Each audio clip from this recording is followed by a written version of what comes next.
Hello दोस्तों, आप सभी का स्वागत है आपके अपने यूट्यूब चैनल लर्न विद एजे पर। दोस्तों, आज की इस वीडियो में हम लोग मैथ प्रैक्टिस सेट जो कर रहे थे उसका आज प्रैक्टिस सेट नंबर 7 करेंगे।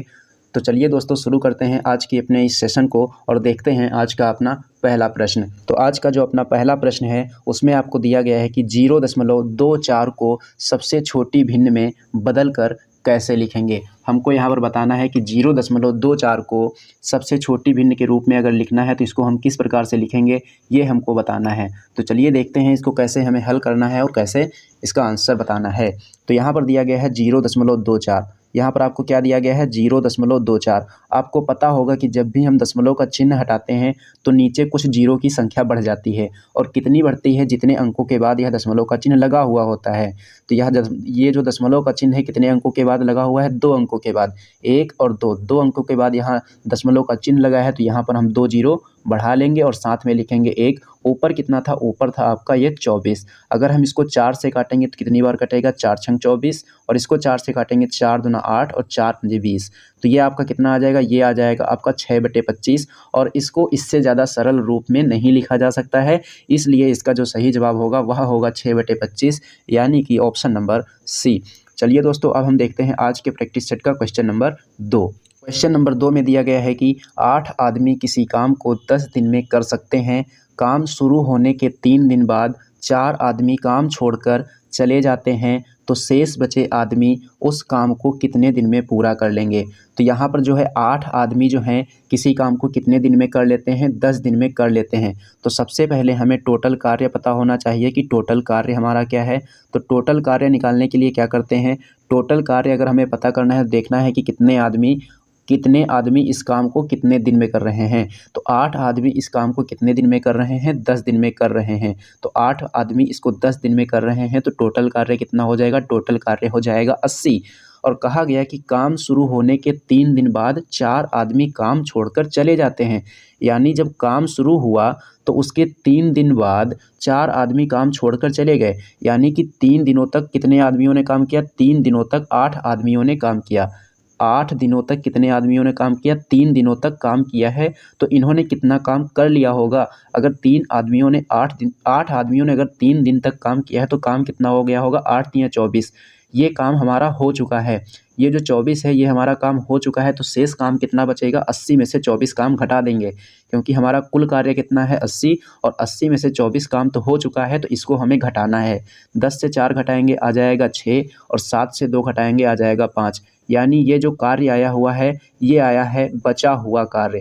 ये कौन सा कार्य है, बचा हुआ कार्य है। और अभी तक क्या हुआ है, 4 आदमी काम छोड़कर चले गए हैं। तो आदमी कितने थे, 8, और 4 जब चले गए तो आदमी कितने बचे, 4। और कहा गया है कि शेष बचे आदमी उस काम को कितने दिन में पूरा कर लेंगे। तो आदमी कितने बचे हैं, आदमी बचे हैं 4, और काम कितना बचा है 56। तो यहाँ पर क्या कर लेंगे, 56/4 कर लेंगे। क्या कर लेंगे, 56/4 कर लेंगे। तो 56/4 करेंगे, कितना आ जाएगा, ये आ जाएगा आपका 14। यानी जो शेष काम बचा हुआ है वो शेष आदमियों के द्वारा कितने दिन में कर लिया जाएगा, 14 दिन में कर लिया जाएगा। यानी कि इसका जो सही जवाब होगा वह होगा ऑप्शन नंबर बी। चलिए दोस्तों, अब हम लोग देखते हैं आज के प्रैक्टिस सेट का क्वेश्चन नंबर 3। क्वेश्चन नंबर 3 में दिया गया है कि 4/8 को भाग करना है, ब्रैकेट 1/2 - 1/3 ब्रैकेट बंद गुणे 4/6। तो इसको हमें हल करना है। सबसे पहले इसमें हम हल करते हैं ब्रैकेट के अंदर लिखी हुई संख्याओं को।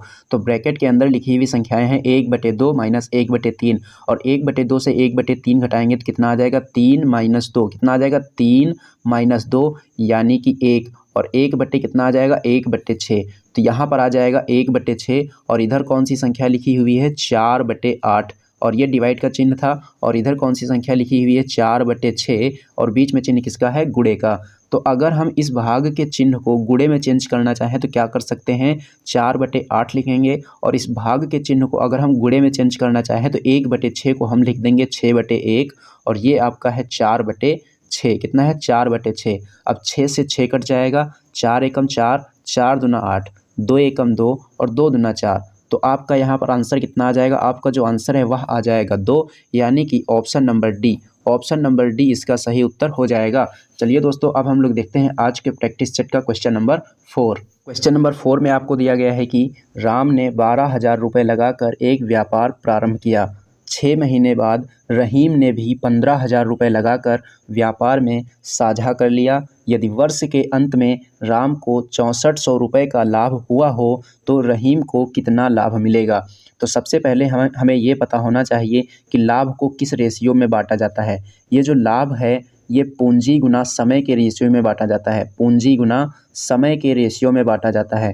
यानी अगर हमें लाभ प्राप्त करना है और अपना हिस्सा प्राप्त करना है कि हमें लाभ का कितना हिस्सा मिलेगा, तो हमें ये पता होना चाहिए कि हमने कितनी पूंजी कितने समय के लिए लगाई है, और कितनी पूंजी कितने समय के लिए लगाई है उसी रेशियो में हमें क्या मिलता है, उसी रेशियो में हमें लाभ प्राप्त होता है। तो सबसे पहले यहाँ पर पहला व्यक्ति है राम, तो यहाँ पर हम राम को लिख लेंगे और रेशियो में क्या लिखेंगे, रहीम। दूसरा व्यक्ति कौन है, रहीम, तो दूसरे व्यक्ति का नाम लिखेंगे रहीम। अब देखेंगे कि कौन से व्यक्ति ने कितना रुपया और कितने समय के लिए लगाया है। तो राम ने 12,000 रुपये लगाया। राम ने कितना लगाया, राम ने लगाया 12,000 रुपये।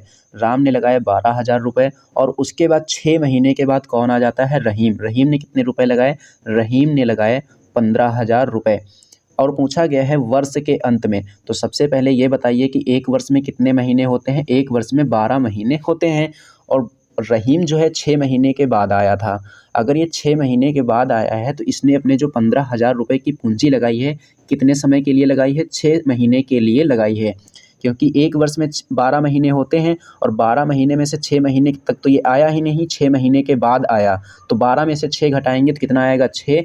तो यहाँ पर इसको 6 से गुणा कराना है। और ये जो राम है, राम ने शुरुआत करी थी तो इसने कितने महीने के लिए अपना लगाया है धन, इसने पूरे के पूरे 12 महीने के लिए अपना धन लगाया है। तो इसी रेशियो में इनको लाभ अब प्राप्त होगा। इसको हल करना है तो 3 जीरो से 3 जीरो कट जाएंगे, 6 एकम 6, 6 दूना यहाँ कट जाएगा 12 और 3 पंजे 15 और 3 चौके यहाँ पर हो जाएगा 12 और 4 गुणे 2 कितना हो जाएगा 8 और इधर कितना बचेगा 5। यानी इनको जो लाभ प्राप्त होगा किस रेशियो में प्राप्त होगा, 8:5 के रेशियो में प्राप्त होगा। और इन्हें जो लाभ प्राप्त हुआ है वह कुल कितना प्राप्त हुआ है, वह प्राप्त हुआ है यहाँ पर 6400 रुपये। लाभ कितने का मिला है इनको, इनको लाभ मिला है 6400 रुपये का। अब ये देखना है कि राम को कितना लाभ मिलेगा और रहीम को कितना लाभ मिलेगा।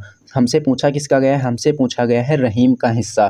तो रहीम का अगर हिस्सा हमें प्राप्त करना है कि रहीम का लाभ कितना होगा, तो सबसे पहले देखेंगे कुल लाभ कितना है। तो कुल लाभ है यहाँ पर 6,400 रुपये। पूछा किसका गया है, रहीम का। तो रहीम का रेशियो यहाँ पर कितना आया है, रहीम का रेशियो यहाँ पर आया है 5। तो इसमें 5 से गुणा करा देंगे और भाग हमें किससे देना है, इन दोनों के योगफल से।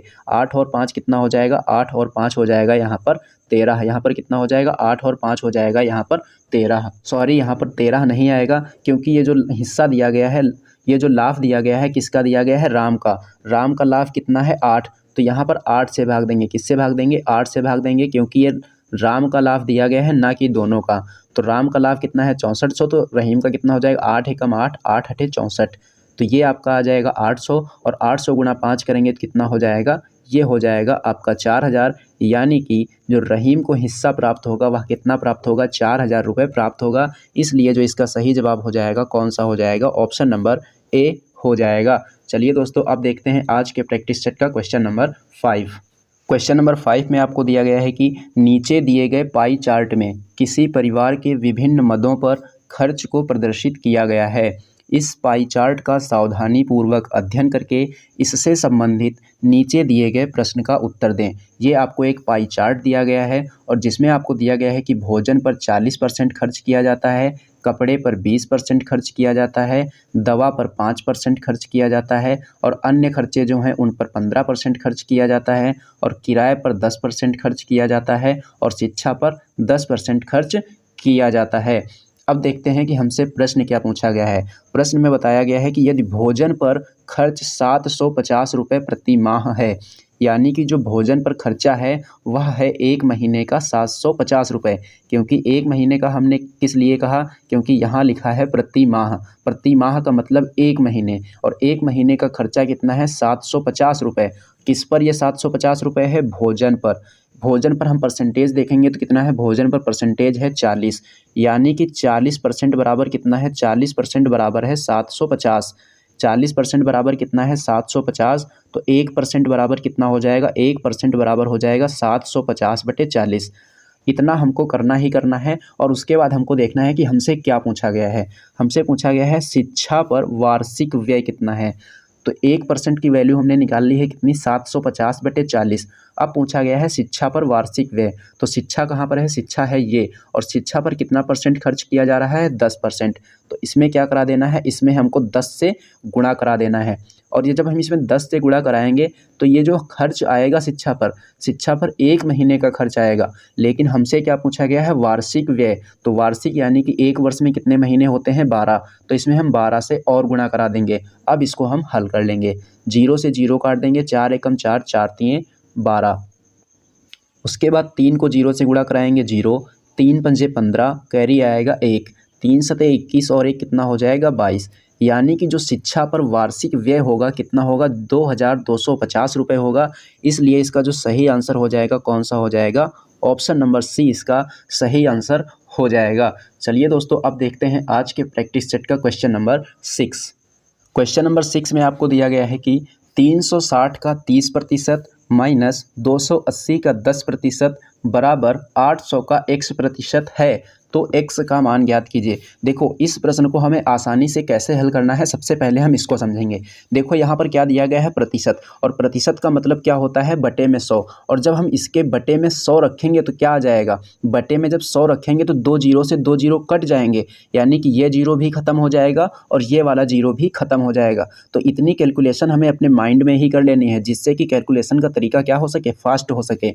ऐसे ही यहाँ पर क्या लिखा है, 280 का 10%, और परसेंट का मतलब क्या होता है, बटे में 100। और जैसे ही हम बटे में 100 रखेंगे, इसका मतलब एक जीरो से ये जीरो कट जाएगा, दूसरे जीरो से ये जीरो कट जाएगा, यानी कि इन दोनों जीरो का काम खत्म हो जाएगा।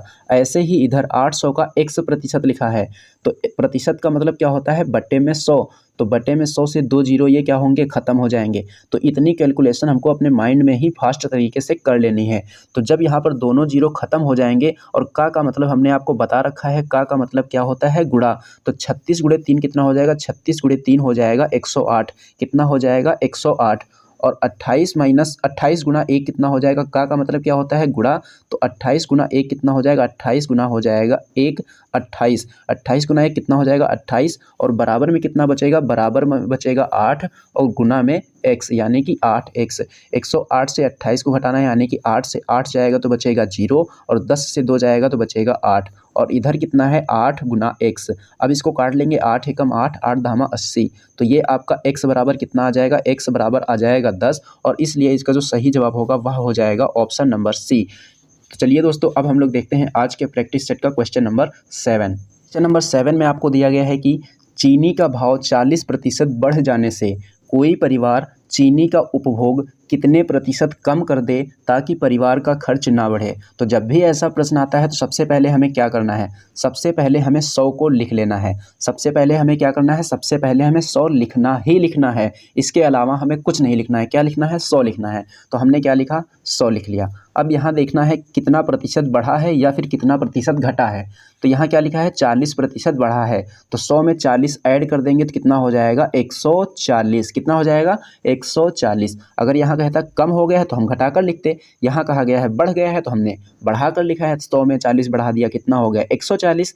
अब हमसे पूछा गया है कि चीनी का उपभोग कितने प्रतिशत कम कर दें जिससे कि परिवार का खर्च ना बढ़े। तो हमें क्या करना है, यहाँ पर कितना बढ़ा है, यहाँ पर आपको जो मूल्य बढ़ाया गया है, कितना बढ़ाया गया है, 40% बढ़ाया गया है। और ये जो हमने बढ़ाकर लिखा है, इसके ऊपर क्या लिख लेना है, इसके ऊपर 40 लिख लेना है। क्या लिखना है, इसके ऊपर 40 लिख लेना है और 100 से गुणा करा देना है, बस आपका आंसर निकल कर आ जाएगा। 0 से 0 कट जाएगा, और फिर 2 से काटेंगे, ये 7 बार कटेगा, इसको 2 से काटेंगे 5 बार कटेगा। 40 × 5 करेंगे, 40 × 5 हो जाएगा 200, और बटे में कितना आ जाएगा, बटे में आ जाएगा आपका 7। बटे में कितना आ जाएगा, बटे में आ जाएगा आपका 7। 200 को 7 से भाग देंगे तो 7 दूनी 14, बचेगा 6 और 0 यानी कि 60। 7 × 8 = 56। अब बच जाएगा आपका 4, यानी कि 28 सही 4/7% क्या होगा, आपका सही जवाब हो जाएगा। यानी कि इसका जो सही उत्तर होगा वह होगा ऑप्शन नंबर बी, 28 सही 4/7%। चलिए दोस्तों, अब देखते हैं आज के प्रैक्टिस सेट का क्वेश्चन नंबर 8।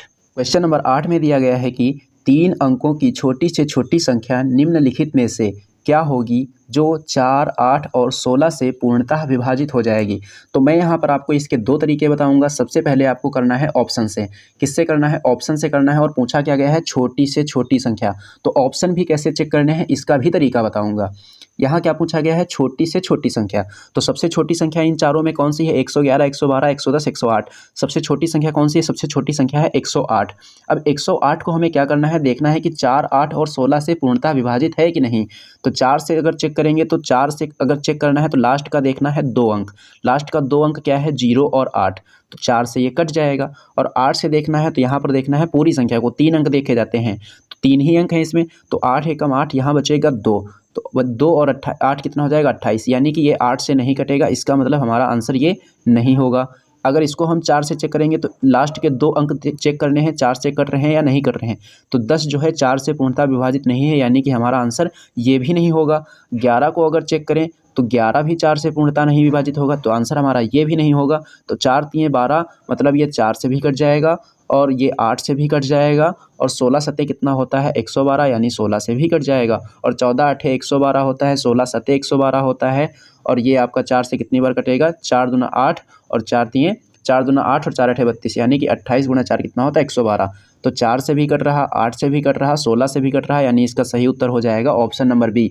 लेकिन इसका तरीका क्या होता है, चलिए अब हम उसको समझते हैं। यहाँ पर संख्याएं दी गई हैं आपको 4, 8 और 16। 4, 8 और 16। तो हमें क्या करना है? इस 4, 8 और 16 का निकालना है एलसीएम। एलसीएम निकालेंगे तो 2 से इसको काटेंगे 2 बार, 2 से इसको काटेंगे 4 बार, 2 से इसको काटेंगे 8 बार। फिर इसको 2 से काटेंगे 1 बार, इसको 2 से काटेंगे 2 बार, इसको 2 से काटेंगे 4 बार। फिर इसको 2 से काटेंगे 1 बार, 2 से काटेंगे 1 बार, 2 से काटेंगे 2 बार।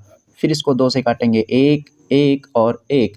तो 2 गुणे 2 4, 4 गुणे 2 8, 8 गुणे 2 16। यहाँ पर कितना आ गया है? यहाँ पर आ गया है 16। तो 16 में किस संख्या से गुणा करा दें कि यह संख्या कितने अंकों की हो जाए? 3 अंकों की हो जाए। अगर इसमें हम 6 से गुणा कराएंगे तो 16 6 कितना आएगा? 96। लेकिन हमें संख्या प्राप्त करनी है 3 अंकों की। कितने अंकों की? 3 अंकों की, यानी कि हम ये संख्या नहीं ले सकते हैं। तो अगर इसमें हम 16 गुणे 7 कर दें तो 16 गुणे 7 16 सत्ते कितना होता है? 112। और हमें सबसे छोटी संख्या ही बतानी थी। बाकी हम इसमें 16 गुणे 8 भी कर सकते हैं, 128 आएगा। लेकिन हमको सबसे छोटी संख्या बतानी है। सबसे छोटी संख्या क्या होगी? 112 ही होगी, जो कि इन तीनों संख्याओं से विभाजित होगी। इसलिए इसका सही उत्तर जो होगा वह हो जाएगा option number B. Option number C will be right answer. चलिए दोस्तों, अब हम देखते हैं आज के प्रैक्टिस सेट का क्वेश्चन नंबर 9। क्वेश्चन नंबर 9 में आपको दिया गया है कि एक वृत्त का व्यास 49 मीटर है तो उसकी परिधि कितनी होगी। तो वृत्त का व्यास क्या होता है? सबसे पहले हमको यही पता होना चाहिए। ये जो होता है वृत्त का व्यास जो होता है त्रिज्या का 2 गुना, यानी कि 2r। और 2r बराबर कितना दिया गया है? 49 दिया गया है। और r बराबर कितना हो जाएगा? r बराबर हो जाएगा 49/2। सबसे पहले हमने क्या पता कर ली? सबसे पहले हमने त्रिज्या पता कर ली। अब हमसे क्या पूछा गया है? उसकी परिधि। किसकी परिधि? वृत्त की परिधि। और वृत्त की जो परिधि का फॉर्मूला होता है क्या होता है? अगर आपको नहीं पता है तो मैं आपको अभी बता रहा हूँ कि वृत्त की परिधि का जो फॉर्मूला होता है वह होता है 2πr। कितना होता है? 2πr। और पाई का मान रखना है 22/7। 2 के स्थान पर 2, पाई का मान कितना होता है? 22/7। और r का मान कितना आया है? r का मान आया है 49/2। तो 49/2 रख लेंगे। 2 से 2 कट जाएगा, 7 एकम 7, 7 सत्ते 49। और 22 सत्ते कितना होता है? 22 सत्ते होता है 154। और मीटर दिया गया है तो 154 मीटर, यानी कि इसका जो सही जवाब हो जाएगा वह हो जाएगा option number C. Option number C will be right answer. चलिए दोस्तों, अब देखते हैं आज के प्रैक्टिस सेट का क्वेश्चन नंबर 10। क्वेश्चन नंबर 10 में आपको दिया गया है कि 50 ग्राम और 2 किलोग्राम में क्या अनुपात है। यानी कि 50 ग्राम और 2 किलोग्राम का हमें बताना है अनुपात। तो यहाँ पर आपको दिया गया है 50 ग्राम और अनुपात बताना है किससे? 2 किलोग्राम से। तो अनुपात हम ऐसे नहीं ज्ञात करते हैं। सबसे पहले हमें क्या करना होता है? इन दोनों की इकाई को एक जैसा करना होता है। अगर यहाँ ग्राम है तो यहाँ पर भी हमें ग्राम करना पड़ेगा। तो कैसे करेंगे, चलिए इसको देख लेते हैं। तो यहाँ पर है 50 ग्राम और अनुपात 2 और किलोग्राम। 1 किलोग्राम का मतलब कितना होता है? 1000 ग्राम। 1 किलोग्राम का मतलब कितना होता है? 1000 ग्राम। तो ग्राम से ग्राम कट जाएगा और 0 से 0 कट जाएगा। 5 एकम 5, 5 दूना 10। तो यहाँ कितना बचेगा? 20। इधर कुछ नहीं बचा है, मतलब 1। और 20 गुणे 2 कितना हो जाएगा? 40।